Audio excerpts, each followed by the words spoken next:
तो नमस्कार छात्रों, स्वागत है आपका इस वीडियो में। तो इस वीडियो में मैं आपको बताने वाला हूँ कक्षा 11वीं के विषय भौतिक विज्ञान के बहुत महत्वपूर्ण प्रश्न आपकी वार्षिक परीक्षा के लिए वर्ष 2020-21 सत्र की।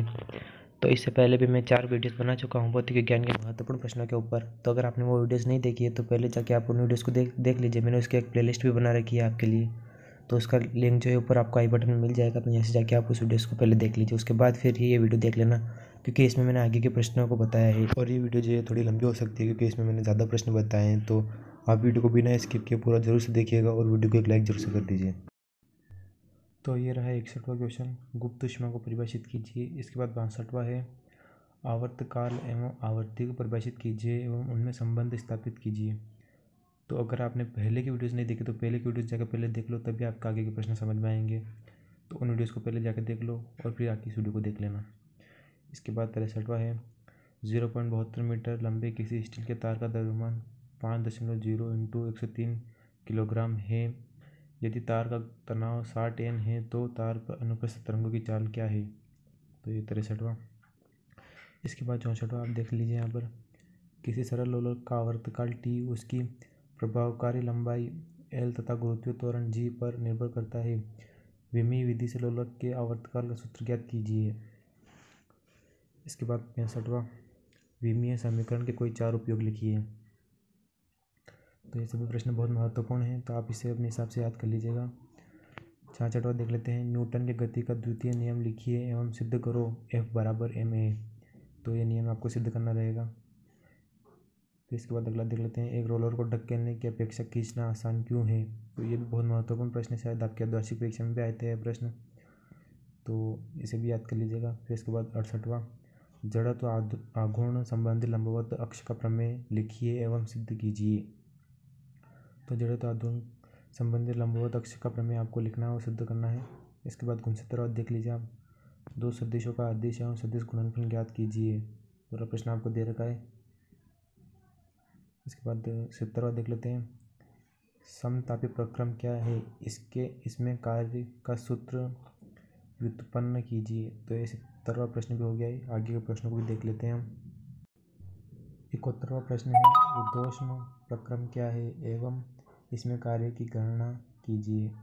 इसके बाद 72वां प्रश्न, सरल आवर्त गति करते कण के लिए विस्थापन समीकरण ज्ञात कीजिए। तो ये 72 प्रश्न हो गए हैं। 73वां देख लेते हैं आगे वाला, प्रगामी और अप्रगामी तरंगों में कोई 4 अंतर लिखिए।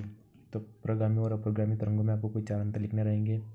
और इस भी प्रश्न जो है आप नोट जरूर से कर लीजिएगा, इनको अपनी कॉपी में लिख लीजिएगा और इनके आंसर ढूंढ के इनको याद कर लीजिएगा, क्योंकि ये आपके वार्षिक परीक्षा के लिए बहुत ज़्यादा महत्वपूर्ण रहने वाले हैं। तो इसलिए मैं आपको ये प्रश्न बता रहा हूँ, तो इन प्रश्नों को लिख जरूर से लीजिएगा। और अगर आपने वीडियो को अभी तक लाइक नहीं किया तो वीडियो को एक लाइक जरूर से कर दीजिए। इसके बाद 74वां प्रश्न भी देख लेते हैं, प्रक्षेप गति क्या है, निम्न के सूत्र ज्ञात कीजिए। पहला है अधिकतम ऊंचाई, फिर बी है परास और स है उड्डयन काल। तो आपको इन सभी के सूत्र भी लिखने रहेंगे। इसके बाद 75वां देख लेते हैं, समाकलन विधि द्वारा गति के समीकरण को व्युत्पन्न कीजिए। फिर अगला देख लेते हैं 76वां, पृथ्वी की सतह से गहराई में जाने पर गुरुत्वीय त्वरण के मान में परिवर्तन की गणना कीजिए। तो ये 76वां हो गया है। इसके बाद 77वां, पलायन वेग क्या है, पृथ्वी तल से पलायन वेग के व्यंजक व्युत्पन्न कीजिए। तो पलायन वेग क्या है ये आपको बताना रहेगा। अगला प्रश्न 78वां प्रश्न जो है ये एक सही विकल्प है, तो आप इसका विकल्प का आंसर भी ढूंढ के लिख लीजिएगा। तो ये इंपॉर्टेंट विकल्प है, तो आप इसे लिख लीजिएगा। विकल्प प्रश्न है कि निम्नलिखित समय मापक यंत्रों में सार्वधिक यथार्थ है। तो इसके विकल्प यहाँ पर नहीं दे रखे हैं और आंसर आपको ढूंढ लेना होगा। इसके बाद अगला रिक्त स्थान वाला प्रश्न है, तो ये भी देख लेते हैं, परिवर्ती गति में किसी क्षण विशेष पर वस्तु के वेग को रिक्त स्थान कहते हैं। तो आंसर आप ढूंढ लीजिएगा। आंसर मेरे को भी पता नहीं है, लेकिन तो मैं आपको बता देता अभी। आंसर आप अपने हिसाब से ढूंढ लीजिएगा। और अगला जो है 80वां प्रश्न है, सही जोड़ी का है। तो स्थितिक घर्षण गुणांक, तो इसका आंसर भी यहाँ पे सामने दे रखा है, शायद ये P = nRT। तो ये उत्तर हो गया आपके प्रश्न। 80 प्रश्न हो गए। आगे के प्रश्नों को भी देख लेते हैं। 81वां प्रश्न है, किसी पिंड के संवेग में परिवर्तन कहलाता है। तो ये 81वां प्रश्न देख लीजिए। उसके बाद अगला देख लेते हैं। 82वां प्रश्न है, एक क्रिकेट का अभ्यस्त खिलाड़ी तेजी से आती गेंद को पकड़ने के लिए अपने हाथ पीछे की ओर खींचता है, क्यों।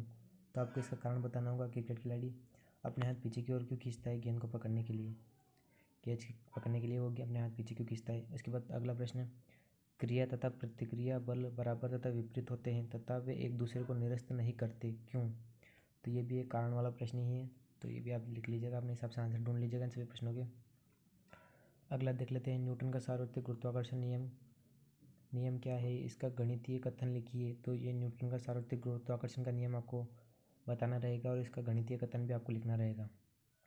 85वां प्रश्न भी देख लेते हैं, पृथ्वी के किस स्थान पर गुरुत्वीय त्वरण का मान अधिकतम तथा किस स्थान पर न्यूनतम होता है। ये भी बहुत इंपॉर्टेंट प्रश्न है और इन सभी प्रश्नों को याद जरूर से कर लेना, क्योंकि ये आपकी वार्षिक परीक्षा में आ सकते हैं। मतलब इन्हीं में से सब पेपर में सभी प्रश्न आपके इन्हीं प्रश्नों में से आएंगे, इंपॉर्टेंट जो मैं आपको बता रहा हूँ।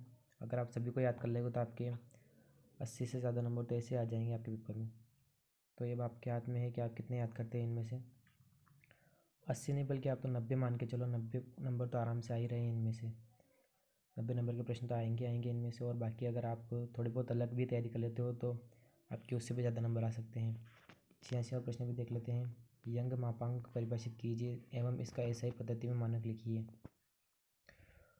इसके बाद 87वां भी देख लेते हैं, स्टोक्स का नियम लिखिए। तो स्टोक्स का नियम आपको बताना रहेगा। 88वां है, ऊष्मा चालकता गुणांक को परिभाषित कीजिए एवं इसका एसआई पद्धति में मात्रक लिखिए। तो आप सभी प्रश्न को याद कर लीजिएगा। अगर आपसे सभी प्रश्न याद ना हो तो ज़्यादा से ज़्यादा प्रश्नों को याद करने की कोशिश ज़रूर से कीजिएगा इनमें से। 89वां प्रश्न है, क्या किसी ऊष्मा इंजन की दक्षता 100% हो सकती है, कारण सहित उत्तर लिखिए। तो 90वां प्रश्न भी देख लेते हैं और ये प्रश्न जो है ये आज का आखिरी प्रश्न होगा। इसके बाद के प्रश्नों को मैं फिर आगे किसी अलग वीडियो में बता दूंगा आपको, क्योंकि अगर मैं सभी प्रश्न इसी वीडियो में बताने लगा तो वीडियो बहुत ज़्यादा लंबी हो जाएगी। तो इस वीडियो को यहीं पर ख़त्म कर देंगे इस प्रश्न को बताने के बाद। तो ये 90वां प्रश्न भी देख लीजिए आप, एक साइकिल सवार ब्रेक लगाने पर फिसलता हुआ 10 मीटर दूर जाकर रुकता है। इस अवधि में सड़क द्वारा साइकिल पर लगाया गया बल 100 N है, जो उसकी गति के विपरीत है। तो इसमें आपको दो प्रश्न दिए हैं, इन दोनों का आंसर लिखना रहेगा। पहला है, सड़क द्वारा साइकिल पर कितना कार्य किया गया है, तो ये आपको बताना रहेगा। और उसके बाद दूसरा है, साइकिल द्वारा सड़क पर कितना कार्य किया गया है, तो ये दोनों आपको आंसर बताने रहेंगे।